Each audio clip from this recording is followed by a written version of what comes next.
দেশ বিদেশের ব্যবসা বাণিজ্য আর অর্থনীতির সব খবর নিয়ে আমন্ত্রণ জানাচ্ছি বিজনেস রিপোর্টে। আকস্মিক ঝড় ও তাপপ্রবাহে 22,000 হেক্টর জমির ধান পুরোপুরি নষ্ট, ক্ষতিগ্রস্ত 1 লাখেরও বেশি কৃষক। জুলাইয়ের আগে করোনার টিকা পাওয়া যাবে না ভারত থেকে, 6 দেশকে নিয়ে চীনের জোট গঠনের প্রস্তাবে বাংলাদেশের সায়। দুর্ঘটনার 8 বছর পরেও কর্মহীন রানা প্লাজায় আহত 57% শ্রমিক, শারীরিক অসুস্থতায় ভুগছে 1/3। এমন সব খবর নিয়ে আমাদের আজকের আয়োজন। চলতি মাসের আকস্মিক ঝড় ও তাপপ্রবাহে 20 থেকে 22,000 হেক্টর জমির ধান সম্পূর্ণ কিংবা আংশিক নষ্ট হয়েছে। এতে ক্ষতির মুখে পড়েছেন 1 লাখের বেশি কৃষক। ক্ষতি পুষিয়ে নিতে এসব কৃষককে এককালীন 5,000 টাকা করে নগদ সহায়তা দেবে সরকার। এজন্য তালিকা তৈরির কাজ চলছে বলে জানিয়েছেন কৃষিমন্ত্রী আব্দুর রাজ্জাক। মাছরাঙা টেলিভিশনের সাথে এক ভার্চুয়াল সাক্ষাৎকারে এসব কথা জানিয়েছেন মন্ত্রী। ধান উৎপাদনের সবচেয়ে বড় মৌসুম বোরো। এবছর 48,05,200 হেক্টর জমিতে বোরো আবাদের লক্ষ্য ছিল সরকারের, যদিও আবাদ হয়েছে লক্ষ্যমাত্রার চেয়ে 78,000 হেক্টর বেশি জমিতে। আবহাওয়া অনুকূলে থাকায় ভালো ফলনের আশা ছিল কৃষকের, কিন্তু চলতি মাসের শুরুতে কয়েক ঘন্টার মৌসুমি ঝড় এবং তাপপ্রবাহে প্রায় 22,000 হেক্টর জমির ধান নষ্ট হয়েছে, যার পরিমাণ 1 লাখ টনের মতো। সেই টর্নেডোর সাথে গরম বাতাস ছিল, এটা আমরা অতীতে কোনোদিন দেখি নাই।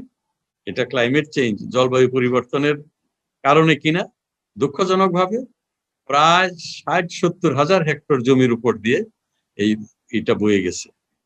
এতে ক্ষতি কি হবে আমরা এটাও মূল্যায়ন করার চেষ্টা করেছি। 21-22 হাজার হেক্টর জমির ধান নষ্ট হয়েছে, চিটা হয়ে গেছে, শুকিয়ে গেছে। এটা ছিল আমরা বলি মিল্কিং স্টেজ, দানাগুলো পুষ্ট হয় এই সময়, কিন্তু এই দানাগুলো পুষ্ট হয় নাই, চিটা হয়ে মরা হয়ে গেছে। কৃষি সম্প্রসারণ অধিদপ্তরের হিসেবে সেই ঝড়ে সরাসরি ক্ষতিগ্রস্ত হয়েছে 1 লাখের বেশি কৃষক। এদের মধ্যে অনেকেই প্রান্তিক কৃষক, যারা মৌসুমের পুরো ফসলই হারিয়েছেন এক ঝড়ে। ক্ষতিগ্রস্ত এসব কৃষকদের সাহায্যে এগিয়ে এসেছে সরকার। দেয়া হবে এককালীন 5,000 টাকা করে নগদ সহায়তা। কৃষিমন্ত্রী জানিয়েছেন, প্রকৃত ক্ষতিগ্রস্ত কৃষকদের তালিকা তৈরির কাজ চলছে, শেষ হলেই শুরু হবে অর্থ বিতরণ।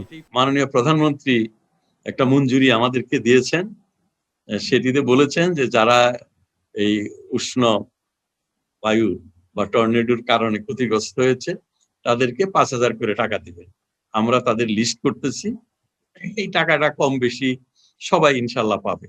আর যারা গরিব কৃষক, প্রান্তিক কৃষক, তারপরে তাদের উৎপাদন কম হচ্ছে, নানানভাবে তারা ক্ষতিগ্রস্ত হয়েছে, ছোট কৃষক, ক্ষুদ্র কৃষক, তাদেরকেও 36 লক্ষ পরিবারকে 2,500 করে টাকা উনি দিবেন। এবছর বোরো মৌসুমে 2,05,81,000 মেট্রিক টন ধান উৎপাদনের লক্ষ্য ছিল সরকারের, যা গেল বছরের চেয়ে 1,45,000 টন বেশি। শাহাদাত হোসাইন, বিজনেস রিপোর্ট, মাছরাঙা টেলিভিশন। জুলাইয়ের আগে ভারত থেকে নতুন করে কোনো করোনার টিকা আসার সুযোগ নেই, কেননা জুন-জুলাইয়ের আগে সেরাম ইনস্টিটিউট টিকা রপ্তানির প্রক্রিয়া শুরু করতে পারবে না বলে জানিয়েছে প্রতিষ্ঠানটির প্রধান নির্বাহী আদর পুনাওয়ালা। এমন অবস্থায় নতুন উৎস থেকে টিকা পেতে প্রতিবেশী 6টি দেশকে নিয়ে চীনের বিশেষ উদ্যোগে নীতিগত সমর্থন দিয়েছে বাংলাদেশও। মাহমুদ কমলের রিপোর্ট। চুক্তি হয়েছিল প্রতি মাসে 50 লাখ করে, 6 মাসে ভারত থেকে অক্সফোর্ড অ্যাস্ট্রাজেনেকার টিকা আসবে, সব মিলিয়ে 3 কোটি ডোজ। কিন্তু প্রথম 2 মাসে এসেছে 70 লাখ মাত্র। এরপরই টিকা রপ্তানিতে নিষেধাজ্ঞা দেয় ভারত সরকার। অনিশ্চিত হয়ে পড়ে বাকি 1,30,00,000 ডোজের সরবরাহ। এমন অবস্থায় উৎপাদন ঘাটতির কথা বলে টিকা প্রস্তুতকারক প্রতিষ্ঠান সেরাম জানিয়েছে, স্বল্প পরিসরে আবারও রপ্তানি শুরু হতে পারে আগামী জুন-জুলাই নাগাদ। তবে বাণিজ্যিকভাবে রপ্তানিতে সময় লাগবে অন্তত 4 মাস। No clarity on exports, and we also right now feel that we should not look at exports for 2 months during these cases, and maybe from the month of June, July we can start looking at small exports starting again. But right now again we must, I repeat, we want to prioritize the needs of the nation first. অথচ সেরামের টিকার উপর ভরসা করেই সাজানো হয়েছিল বাংলাদেশের টিকা কর্মসূচি, যার আওতায় বুধবার পর্যন্ত প্রথম ও দ্বিতীয় ডোজ মিলিয়ে দেওয়া হয়েছে 75,57,989 ডোজ। মজুদ আছে 27,22,000 ডোজের কিছু বেশি, যদিও দ্বিতীয় ডোজ নিতে বাকি প্রায় 39 লাখ মানুষ। তবে শুধু বাংলাদেশ নয়, ভারতেও টিকার বড় ধরনের সংকট চলছে বলে জানিয়েছেন ঢাকায় নিযুক্ত দেশটির রাষ্ট্রদূত। We are all working together. Let's see how best we can continue to cooperate for the best interest of people of both countries. we can't do more than we have. But what we have assured Bangladesh is we'll do our best to ensure that within the limits of physical production, whatever we can share, we will share. So that assurances have been given already. এমন অবস্থায় বাংলাদেশের সামনে ভরসা শুধু আগামী মাসে বিশ্ব স্বাস্থ্য সংস্থার কোভিক্স সুবিধায় পেতে যাওয়া টিকা নিয়ে। তবে অন্য উৎস খোঁজার কার্যক্রমও চলছে। এরই অংশ হিসেবে শ্রীলঙ্কা, পাকিস্তান, নেপাল সহ 6 দেশকে নিয়ে চীনের বিশেষ উদ্যোগকে নীতিগত সমর্থন দিয়েছে সরকার। চায়না আমাদের ভ্যাকসিন দেবে, 6 লক্ষ আপনার ভ্যাকসিন গিফট হিসাবে দেবে, যে পাকিস্তান, আফগানিস্তান, নেপাল, বাংলাদেশ, শ্রীলঙ্কা অ্যান্ড চায়না এরকম ইমার্জেন্সি স্টোরেজ ফ্যাসিলিটি বানানো যায় কিনা, যারই প্রয়োজন হবে ভ্যাকসিনের সাথে সাথে পৌঁছানো দেওয়া। তো এইটা আলাপ হচ্ছে, আমরা নীতিগতভাবে সেইটা কি করেছি, অ্যাপ্রুভ করেছি। একই সঙ্গে শর্ত সাপেক্ষে বাংলাদেশে উৎপাদনের জন্য রাশিয়ার তৈরি স্পুটনিক ভি টিকার প্রযুক্তি দেওয়ার বিষয়টিও প্রায় চূড়ান্ত পর্যায়ে বলে জানিয়েছেন পররাষ্ট্রমন্ত্রী। মাহমুদ কমল, বিজনেস রিপোর্ট, মাছরাঙা টেলিভিশন। আগামী 24 এপ্রিল রানা প্লাজা ধসের 8ম বর্ষপূর্তি। এই 8 বছরেও ওই দুর্ঘটনায় বেঁচে ফেরা শ্রমিকদের 1/3 শারীরিকভাবে সুস্থ হতে পারেননি। বেকার আছেন 57% শ্রমিক। প্রায় 10 ভাগের পরিবারে নেই কোনো আয়। এমন চিত্রই উঠে এসেছে অ্যাকশনএড বাংলাদেশের এক গবেষণায়। বৃহস্পতিবার এক ভার্চুয়াল আয়োজনে এই সংক্রান্ত প্রতিবেদনটি প্রকাশ করা হয়। এই মৃত্যুকূপে সেদিনের দুর্ঘটনায় প্রাণ গিয়েছিল 1136 শ্রমিকের। শরীরে জখম নিয়ে বেঁচে ফিরেছিলেন 1414 জন। 8 বছর বাদে কেমন আছেন রানা প্লাজার সেই আহত শ্রমিকেরা? অ্যাকশনএড বাংলাদেশ বলছে 58.5 ভাগের শারীরিক অবস্থা স্বাভাবিক পর্যায়ে নেই, 15 ভাগের অবস্থা আগের থেকে খারাপ হয়েছে। পুরোপুরি সুস্থ 27.5 ভাগ। মানসিক স্বাস্থ্য সূচকটাও একই রকম, 1/3 এখনো বের হতে পারেনি দুঃসহ সেই স্মৃতি থেকে। অনেকে ফ্যাক্টরিতে ফিরে যেতে পারেন নাই, তার একটা কারণ কিন্তু ট্রমা এবং ভয়।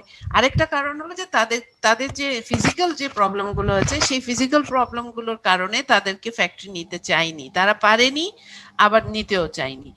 অ্যাকশনের তথ্য বলছে রানা প্লাজায় কাজ করা জীবিত শ্রমিকদের 57 ভাগই এখনো বেকার।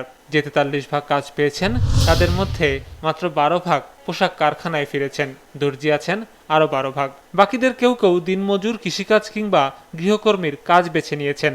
ক্ষতিগ্রস্তদের আয় ব্যয়ের হিসেব বলছে আবাসন, খাবার, চিকিৎসা সহ গড়ে প্রতিটি পরিবারে মাসে 10,000 টাকা খরচ আছে, যদিও 20 ভাগ পরিবারই এর নিচে আয় করছে।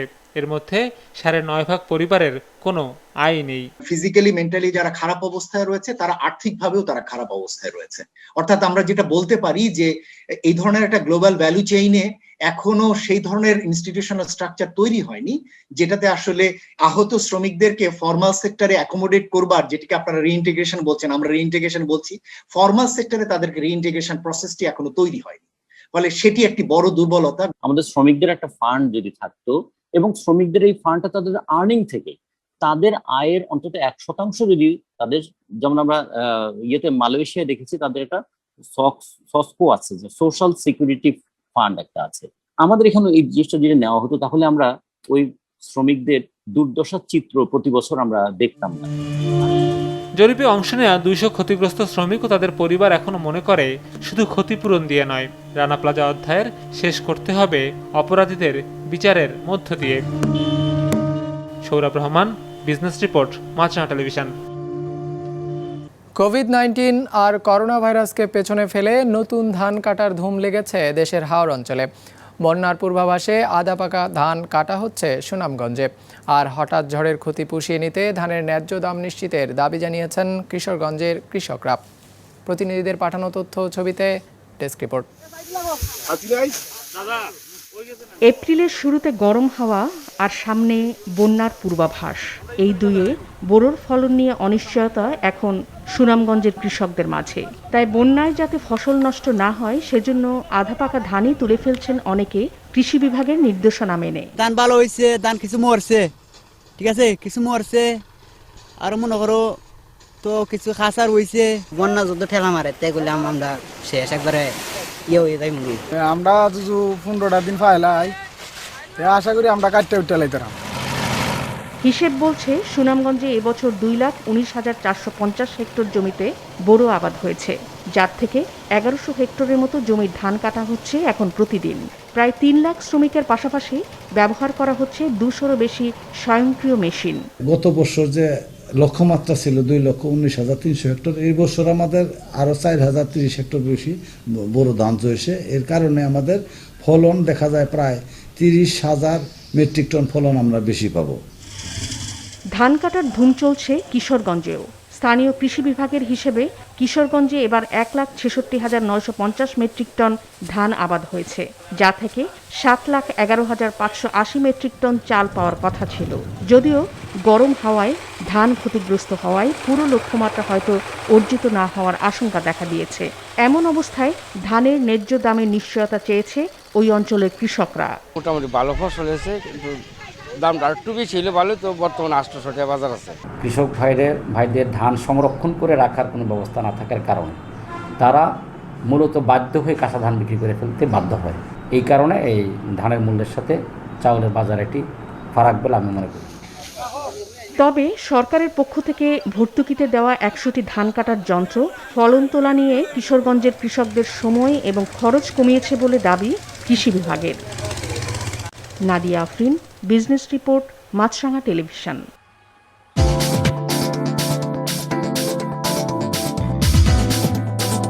সূচকের ঊর্ধ্বমুখী প্রবণতার মধ্য দিয়ে সপ্তাহ শেষ করল ঢাকার শেয়ার বাজার। সার্বিক সূচক ডিএসইএক্স 11 পয়েন্ট বেড়ে দাঁড়িয়েছে 5,435-এ। মোট লেনদেন হয়েছে 883 কোটি টাকার। লেনদেন হওয়া শেয়ার ও মিউচুয়াল ফান্ডের মধ্যে দর বেড়েছে 143টির, কমেছে 135টির দর, আর অপরিবর্তিত রয়েছে 76টির দর। এবার বাজার নিয়ে বিশ্লেষণ শুনবো অ্যালায়েন্স ক্যাপিটাল অ্যাসেট ম্যানেজমেন্টের। আজকে সপ্তাহের শেষ কার্য দিবসে মার্কেট স্লাইটলি আপার ট্রেন্ডে শেষ হচ্ছে, কিন্তু আশার বিষয় হচ্ছে যে গত দিনের তুলনায় মার্কেটের টার্নওভার ভ্যালু বেড়েছে around 14%, which is a quite significant value. তবে আজকে মার্কেটের সবচেয়ে ডমিনেন্ট সেক্টর ছিল insurance sector, followed by miscellaneous sector and financial institutions. আমাদের রিসার্চটি মনে করে যে মার্কেটের এই পজিটিভ টার্নওভারের একটি ইম্পর্টেন্ট কারণ হচ্ছে প্রাতিষ্ঠানিক বিনিয়োগকারীদের অ্যাক্টিভ পার্টিসিপেশন, যেটা অবশ্যই টার্নওভার ভ্যালুতে রিফ্লেক্ট হয়েছে। প্রাতিষ্ঠানিক বিনিয়োগকারীদের এই পার্টিসিপেশন কোভিড সিচুয়েশনে একটি পজিটিভ দিক। তবে আজকে রিটেল ইনভেস্টররাও যথেষ্ট অ্যাক্টিভ ছিল। অস্কার মনোনীতদের গিফট ব্যাগের প্রতি বরাবরই আকর্ষণ থাকে চলচ্চিত্র প্রেমীদের, কেননা গিফট ব্যাগে দেয়া উপহারের মূল্য প্রায় $2 লাখ, আর এটি দিয়ে আসছে মার্কিন প্রতিষ্ঠান ডিস্টিংটিভ অ্যাসেট। কি থাকছে সেই ব্যাগে তা জানাবো ডেস্ক রিপোর্টে। 92 বছর ধরে চলচ্চিত্র এবং সঙ্গীতে অবদানের জন্য একাডেমি অ্যাওয়ার্ড বা অস্কার প্রদান করে আসছে academy of motion picture arts and science. আর 18 বছর যাবৎ অস্কারে মনোনয়নপ্রাপ্তদের বিলাসবহুল গিফট ব্যাগ উপহার দিয়ে আসছে মার্কিন প্রতিষ্ঠান ডিস্টিংটিভ অ্যাসেট। এবছরও সেরা অভিনেতা অভিনেত্রী, পার্শ্ব অভিনেতা অভিনেত্রী এবং সেরা পরিচালক ক্যাটাগরিতে মনোনয়নপ্রাপ্তদের এই ব্যাগ উপহার দেওয়ার ঘোষণা দিয়েছে প্রতিষ্ঠানটি। এবার 19তম বছরের মতো মনোনয়নপ্রাপ্তদের আমরা গিফট ব্যাগ প্রদান করব।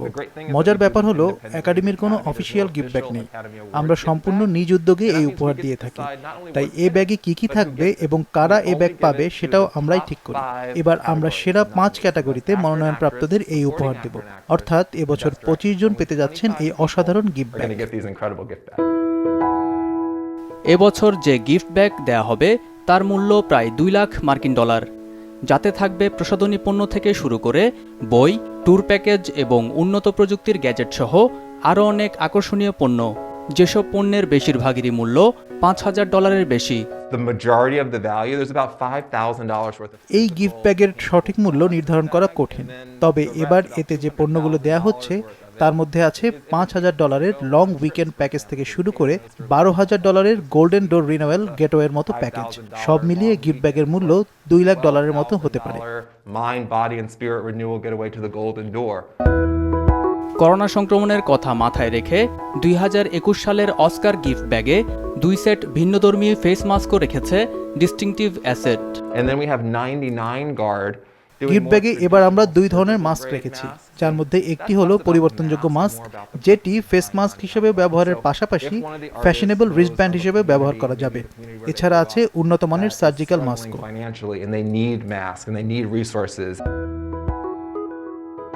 তবে প্রতি বছর মনোনয়নপ্রাপ্তদের সবাই এই গিফট ব্যাগ গ্রহণ করে না।